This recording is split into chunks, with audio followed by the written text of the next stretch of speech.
ছোট পর্দায় আবার নতুন করে ঝড় তুলতে চলেছেন তৃণা সাহা।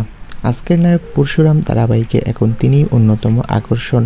আর সম্প্রতি এই সিরিয়ালে তার চরিত্রটি গর্ভবতী অর্থাৎ মা হতে চলেছে। দর্শকদের আবেগের জায়গা ছুঁয়ে গেছে এই ট্র্যাক।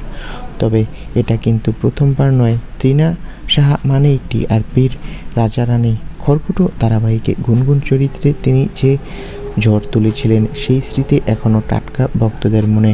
খড়কুটোর সাফল্যের পর বড় পর্দা ওয়েব সিরিজ সবখানেই কাজ করেছেন তৃণা, যদিও ইদানিং তাকে বড় পর্দায় কম দেখা যাচ্ছে।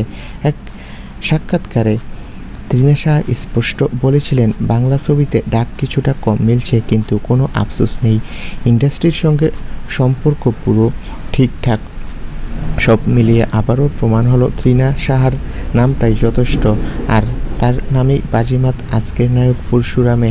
হ্যাঁ বন্ধুরা, খুব শীঘ্রই গল্পে বিরাট বড় দৃশ্যপট আসছে, আর সেখানে আমরা দেখব তৃণা সাহা মা হবে, আর গল্প এগিয়ে যাবে কয়েক বছর। তোমরা কে কে এই চমকটি দেখতে চাও কমেন্ট করে জানাও। ভিডিওটি ভালো লাগলে একটি লাইক দাও। সকলকে অসংখ্য ধন্যবাদ।